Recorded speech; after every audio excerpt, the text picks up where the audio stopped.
What's up, and thank you for tuning in today, guys. My name is Fizz, and you already know what it is. This is Talk of Chucky. Today we're covering episode 5, Little Lies. This episode is wonderful, it's beautiful, it's really heartfelt and also gnarly, and it does signal the actual return of my girl, Tiffany, in the flesh to the series. So let's go ahead, get into it. The episode opens up into a flashback sequence sometime in the mid to early 80s. We really don't know where. We see Charles actually scoping out some chick at the bar named Delilah, and she's kind of getting a little weird with the guy, kind of being a little too violent. Her buddy Dwight doesn't really like that, so he leaves. And Charles finds this as an opportunity to swoosh in, and they also make a mention about her looking for a friend and him wanting to be that friend. I thought that was a little play on, you know, again, it's Chucky, so it's friend till the end. Just that stuff. I don't know if they were playing with that, but I thought it was funny. Now, it's hard to say exactly when this takes place because we know the events of Curse of Chucky, basically, especially with everything with Sarah, lead directly into the opening of Child's Play 1, and then we know that Tiffany believed that Charles was, you know, going to ask her to marry her in Bride of Chucky, so it's kind of unknown when this is. It has to be early to mid 80s, and then the whole Sarah thing had to also happen in between that time, so it's really hard to tell when. I guess maybe Chucky left Tiffany for Sarah at some point. Tiffany didn't know it. Maybe he was pulling this secret family double duty. I don't know. This dude's real fucking weird. But again, there's this woman at the bar. Her name is Delilah. She has blonde hair, and she is wearing a corset that's purple, and it's really similar to the corset worn by Jennifer Tilly in Bride of Chucky. Now, in this scene, as Charles Lee Ray is approaching this woman, I was watching this episode with somebody, and they said, I think that's Fiona Dourif.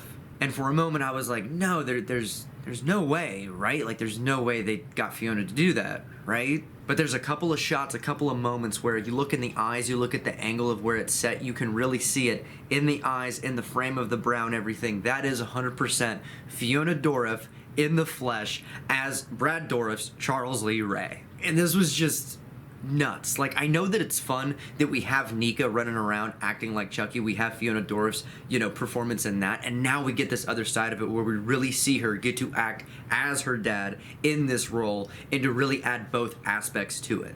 When Fiona is acting as Nika Chucky, there's a little bit more of an infliction there where it's kind of Chucky in Fiona's body, or I guess in Nika's body. Whereas in this, I felt like she was really trying to match Brad Dourif's cadence, really trying to imitate him in this role. It was a nice layering of the way she plays the Chucky character. I just thought it was really well done, really meta, it's something only this series can do, and I just loved seeing all of the makeup application that Fiona Dourif posted on Instagram afterwards. It's really insane what they were able to do with this, and a lot of it really was practical with Brad Dourif's voice overlay on top of Fiona's. Then we fast forward back to the present day. Caroline is recovering in her hospital room, and her dad Nathan is also hanging out there with her. When she wakes up, she asks for Chucky, obviously. That's her favorite. Yeah, it's her best friend, right? He warns her that Chucky looks different. He grabs her out of the closet, brings Chucky to her, and Caroline, I feel, has the only realistic and reasonable reaction to this doll in this series of any real human. Nobody looked at this and saw the absolute gore that it was melting at the face, but as soon as Caroline sees it, she's like, no, fuck this, I don't like Chucky anymore. So Nathan's a good dad. He takes Chucky and just throws him into the garbage chute at the hospital. I guess you can just do that. Throws this whole ass doll down it. And Chucky slides down screaming. He lands in this big biohazard dumpster of used hypodermic needles and all this other shit. And he has this great time where he's kind of running around hopped up on it, talking about how he loves hospitals still. Just a great little scene of seeing Chucky be fucking psychotic. We get our fresh title card, which I think is so perfect. We have some actual Valentine-style hearts, and then we actually have some human-style hearts all coming together to make the Chucky logo. I think it's perfect. What else are you going to use for the logo for the return of the Bride of Chucky?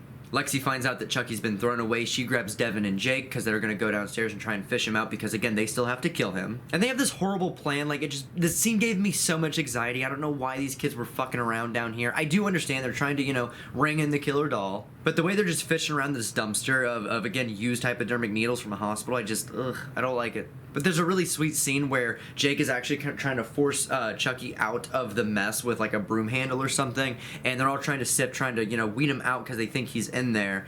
And there's this great scene where Jake pretty much almost falls in. Devin runs over, grabs him, pulls him out, and pretty much saves him. It's really, really cute scene. Jake falls down, they're laying there on the floor. They're just kind of looking at each other as Jake kind of has that look in his eyes of like, oh my god, this dude I have a really big crush on actually just kind of saved me from getting stuck in probably a lot of different diseases. It's a really great wholesome scene that leads to other stuff throughout the episode, and it's just really wholesome to see Jake and Devin's relationship kind of come to fruition in this episode. We see the three of them at school later where, again, they figured out that Chucky's still not dead. They have to to do something, and they've kind of formed this kind of weird elite squadron of the three of them, Lexi, Devin, and Jake, and unfortunately, they end up consciously really leaving Junior out of it, actively not telling him what's going on. Lexi believes that he doesn't really have the imagination for it, he really won't buy into it, or really help them, so really what's the point of it? And to be frank, I really kind of feel bad for Junior in this scenario because he kind of had a real humanizing moment where when he sees the three of them talking, he just kind of tries to join the conversation. He starts talking about, what was it, Westworld? And that reminded me of when Devin and Jake started small talk, talking about Vampire Diaries. He,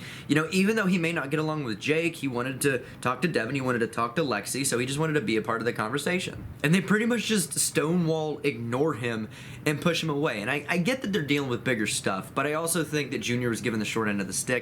I do kind of feel bad for the kid. I do feel like he has a heart. I feel like he is somebody who did try to call Lexi out on her shit, and the fact that they've really chosen to really keep him in the dark about all this and really push him off to the side, I feel bad for him. The kid is alienated. He obviously has a weird home life with his dad, so I think he could do with kind of being on the elite team squad of Chucky killers, but I don't know, man. Teenagers are gonna teenage. Lexi's family goes back to their burnt house, which I thought was pretty funny because they're just lamenting about how much of it is burnt, but also like, just go to a hotel then? I guess the mayor can't live in a hotel, but I don't know, man. I just would have had that taken care of before I moved my whole family back in. Caroline's getting set up in her area, and her dad actually surprises her because, again, they're rich, so he can just spend $1,500 on eBay, as established in the first episode, and gives Caroline her very own Tommy doll. Again, complete with no flesh melting on the left side of the face. And obviously, I love that the doll's name is Tommy because obviously Child's Play 2, Eat Dirt Tommy, so a great little reference. I do want to see one named Polly, though. If we can get a Polly in this series, S tier.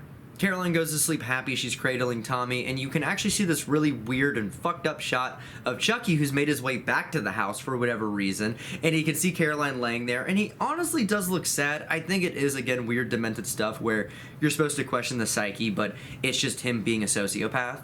And the scene really does give you hardcore Toy Story 3 Lotso Hug and Bear vibes as, watching the kid play with the new toy. She's still laying there and laying with Tommy as her dad walks in, and as he walks in, he can see Chucky, melted face and all, has made it inside, and he's just laying there. He finds this really fucking weird, grabs the doll, ends up running it through the house where Lexi can seize it, and he takes it to the outside trash can, dumps it, puts the lid on it. Classic. Lexi obviously freaks out about this. She immediately calls Devin and Jake to come over and help her beat the fuck out of this doll. The kids pull up, they have a sack, and Devin has a taser, and they're just, I guess they're ready to jump Chucky, who they believe is in this trash can. They put the sack in the trash can, they get the doll in it. The scene is filmed in a really neat way where it looks like the doll is moving, it looks like it's struggling, but it really isn't. It's just the body acting of the actual actors, and it's really well done. Because at the end of it, after they tase it and beat it up, they end up shaking the bag out, and it's nothing but plastic bits and a plastic head that fall onto the ground. So as the audience knows, it's just plastic. There's no blood, there's no flesh or anything, so that's just a doll. Meaning these kids did absolutely succeed in beating up Chucky and killing him, but unfortunately you just killed an already dead body. He's already made his way inside of Tommy. All the kids are super hyped. They go off, they think they've just done the Lord's work. They've killed Charles Lee Ray. They think they're gonna go celebrate. Lexi goes off in her house, and Devin and Jake go off on their bikes, and they have this really beautiful scene. It's like a really beautiful sunrise on a hill above Hackensack. They talk about how optimistic they are, how happy they are basically that all of this is behind them, and the struggles of the future, how excited they are to work through those and kind of work through those together. And it culminates in this really sweet moment where they both kind of lean in, and finally Devin and Jake kiss, and it's all official. It's right there. It's just a really sweet moment. I really love, again, this is 5 episodes in, and I just really love this just sweet teenage romance they've been able to work into this series. I love it, and Bjorgen Arnarsson and Zachary Arthur's acting in the scene, in every scene, but in this scene specifically, is so well done. I just love these two together, and I'm really rooting for them, and it really makes me worried for later episodes, especially for Devin. I really am worried about him, but in the meantime, they've succeeded because I am rooting for these two, and I just think it's really sweet to see. That is where horror succeeds as well. When it makes you care, it makes you worry about the protagonists that are being haunted or chased or whatever. Horror is good because you want to be scared, and I'm not really scared if I don't care about any of the characters, so going forward now, I'm fucking terrified for everybody. Next we go right back to the 80s in our flashback with Charles E. Ray. He's hanging out with Delia at the bar. They see somebody across the bar who, I guess whose vibe they just really appreciated. They want to hang out and party with them, so they approach him, and Charles addresses this lady, only known as Red. He asks her to come party, play, and hang out with them. She accepts, and then we go back to the hotel room where Charles is kind of just posted up, just in his chair, smoking a cigarette, watching the fun times play out on the bed. You have Delia and Red kind of making out, kind of having a really good time. Everybody's having a good time in this scene. That just is what's happening. And being the weird, sex-crazed, psychotic deviant that he is, Charles, I guess, I can't tell if he was like at the point of nutting or if he was like sick of it or whatever, but he gets up and he grabs Red by the back of the neck and he raises the knife and he's gonna stab her, and she gets really into it and she's like, do it. And he loves this. He's into it. And Delia's watching, and she's getting all real worried. She's like, Charles, what the fuck are you doing? And in this moment, Charles kind of makes his decision, because I think earlier from the way Delia was kind of picking on the guy that she was with, kind of biting him, kind of acting all violent, he thought she was up to snuff to kind of, roll with the big boys. He decides here that she is not, and they have a really cool fake out. Because she's wearing that corset and she's blonde, you might think that Delia may be Tiffany, or maybe the name threw you off. Either way, it's a neat fake out as he turns and plunges the knife directly into her chest, killing her, and it's great. He hands the knife to Red for her to take a stab at it, literally, and she does. She takes the knife and plunges it deep inside. Some blood squirts out. She makes some type of inappropriate joke, and as she's doing this, her voice actually cracks and becomes what is Jennifer Tilly's Tiffany voice. So right here you have two different body actors. You do have a young Charles Lee Ray and a young Tiffany in the scene where they did meet, both voiced by Brad Dourif and Jennifer Tilly. And this scene is just... this is the chaotic, campy stuff I really wanted out of this series. I love this so much because, again, this is shit that only Chucky can give you. This just meta stuff. I love it. And it was on my list that I did want to see how these two met, so the fact that we did not only get to see Tiffany return this episode, we got to see the origin story of Charles Lee Ray meeting Tiffany Valentine. Not only that, but we also got to see the origin of the nickname of Chucky. As they properly introduce themselves as Charles and Tiffany, she tells him that you should be Chucky. And he appropriately responds and tells her that you should be blonde. We go back to present day Hackensack, where we actually do, in the flesh, we meet her, we have her. Guys, Tiffany has joined the fray. We have her in the flesh, the eternally beautiful Jennifer Tilly, and also in the scene we have the return of the gorgeous Fiona Dourif as Nika Chucky. It is a great and brilliant scene, and gnarly because it's just expounding on the crazed sex fanaticism of their psychotic, I guess, beings as Chucky and Tiffany, because they like to have these weird killing sex parties, I guess, where they just kind of fuck and then make people watch and then kill them.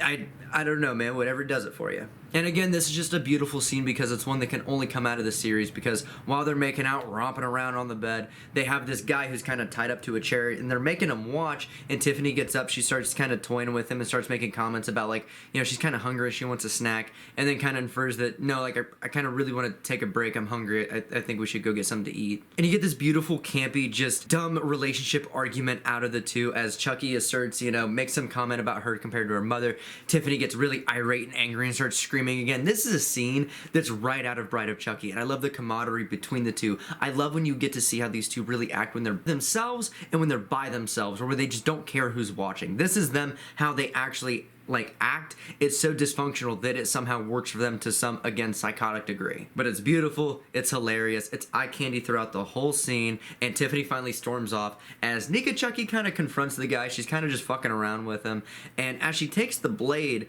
and she touches it, I don't know if she cut herself or it's just the imagery of it, she actually collapses, and she collapses because Chucky has left for a moment. Now, if you're wondering why she can walk when Chucky's possessing her, but not when it's just her, because, again, paralysis is something that's a physical condition, not a psychosis, I don't know, man, just go with it. Again, it's a series about killer dolls and possession and all this other wacky shit. This is not the craziest thing going on. But she lays there and looks at this guy that's tied up. She's kind of freaked out, and she tells him, my name is Nika Pierce. She asks him how long it's been. He tells her, the date. She's like, oh, it's been 2 weeks.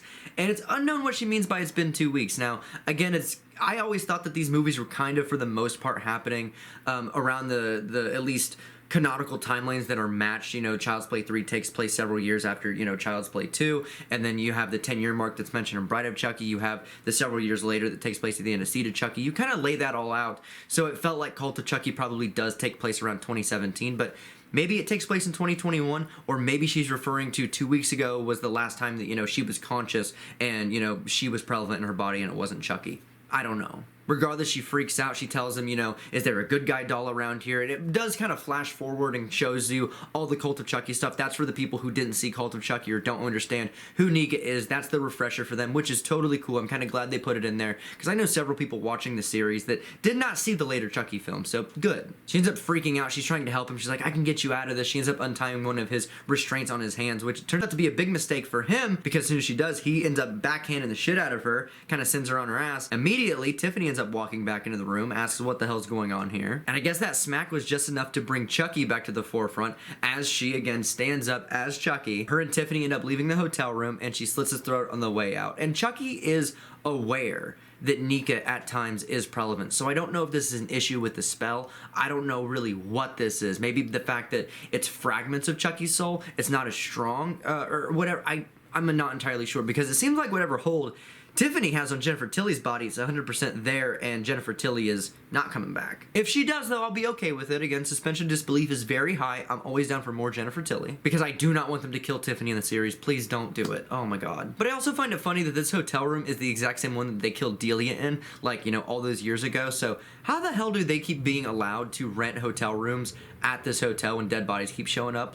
And don't they know that this is Jennifer Tilly? I mean, it has to be in her name, right? We see Bree having an appointment with what I believe is her therapist, and they're basically breaking down her issues at the moment, and it comes to a point to where we actually find out Bree's secret that was mentioned in the first episode. Now, everybody assumed that she was having an affair because it's pretty much a logical conclusion to go to in that setup, but I kind of felt it was too easy to assume she was having an affair, and everyone that thought it was an affair, I hope you feel terrible. Because we find out in the scene her secret is actually the fact that she has some type of stage 4 terminal cancer, and she is not told her family. She's very afraid to. And it's this, it is a very sad moment where it's Bree kind of opening up about this, about the fact that she's not told anybody, her husband doesn't know, her son doesn't know. And it just sucks. And again, this is just another one of those moments that make me do feel for the Wheelers in general, all of them, from Logan to Lucas to Jake. Because no matter what, all of these households are becoming broken, and it's really not to the fault of anybody specific. Jake talks about how his dad pretty much fell apart after his mom died, and right here, unfortunately, Junior's probably going to experience something similar with the loss of his mom. I just think it sucks because, again, I feel like Junior's been very ostracized. I feel like he's been very alienated, especially by his dad and now his friends. It's just not a good time to be in the Wheeler household. I do feel for Junior, and I do wonder what this is going to play on him, psychologically. Maybe Chucky will maybe Chucky will be able to, appeal to Junior in all of this, because he wasn't able to get to Jake, because kind of Junior's world is kind of all falling around because maybe Junior will feel like Jake is taking his life. So, I don't know, it's all very interesting, but regardless, I feel for Junior in the scene, I feel for Bree in this scene, and it kind of just really makes me want Logan to stop being so fucking crazy. Come on, good Devin'S. You're supposed to be good Devin'S. In the last scene of the episode, we do have kind of a town hall at the school where Detective Evans and the mayor are going to have pretty much a Q&A. They're going to have a pretty much a dialogue with the town, pretty much talk to them about their worries, their concerns, because at this point, the whole town knows that people keep showing up dead, and they're pretty much freaked out. They know that they know something, but they're not being given all the information, which isn't entirely fair. Again, Halloween Kills just came out this year, so I think it's really fun to play with that, where there's a serial killer, something going on, and kind of the layman folks kind of also pop up their heads and be like, hey, what the fuck's going on? As they're getting set up, Detective Evans is on stage. She's kind of, going through everything, kind of saying, I'm going to answer all of your questions. We're as confused about this as you are. We're going to figure this out, Hackensack. She actually looks over at Devin, who is lashed fingers with Jake in their seats, and he's staring directly at her. And I love this scene because they're not hiding it. They're not hiding their relationship at all. It's right there on Front Street.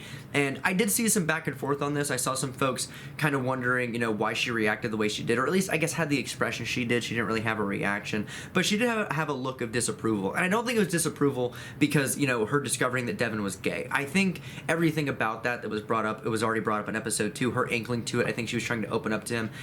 That's something that parents usually know about their kids before sometimes their kids bring it out to them. And I think that's what they were laying down there. I don't think her look has anything to do with him being gay or having a boyfriend, anything like that. I think it has to do with the fact that she told him to stay away from Jake. She doesn't trust Jake, or at least thinks that Jake has something to do with everything going on. And I don't think it's a thing of, astigmatism to his actual sexuality. I think she's genuinely just worried for her son's safety. So to see him kind of running around with the boy who she thinks is trouble, I think it totally makes sense for her to be a little hesitant about that. But hopefully she kind of gets the looks away from Jake, because as she calls out Principal McVeigh, She kind of rolls on out, and they actually play Yeah Yeah Yeah's Heads Will Roll, which was used in the trailer, so I love that little shout out. If you got the license for the song, use the song. And Chucky, showing his craftsmanship, sends the head rolling right on out like a soccer ball. Principal McVeigh's head, unfortunately, she has been decapitated. She gets one last little blink out of her head as everybody in the auditorium freaks the fuck out. The mayor starts screaming, Detective Evans draws her gun, starts pointing it behind the curtain. You can actually see the curtains being drawn back, and you see a little Chucky back there actually pulling it, and Devin and Jake and everybody's freaking out because they're like, we thought we got him, we thought we got him. You can see revealed as he's pulling up the curtain, it is Principal McVeigh's body actually posted up in some Michael Myers styled like corpse posing, giving her own kill 2 thumbs up. And it takes us back earlier in the episode where Chucky did walk inside the house. He did use the actual spell to transfer his soul into Tommy's, and does confirm that by the time her dad found Chucky and by the time the kids found him and beat him up, they were beating up a dead body. It didn't matter. Now again, I did see a lot of back and forth on this as well. A lot of folks are like, well, he didn't do the whole spell. He just did the Ade Due Damballa part, and you know, he wasn't transferring his soul, and he didn't have the Heart of Damballa either, so how is he really able to do that at all?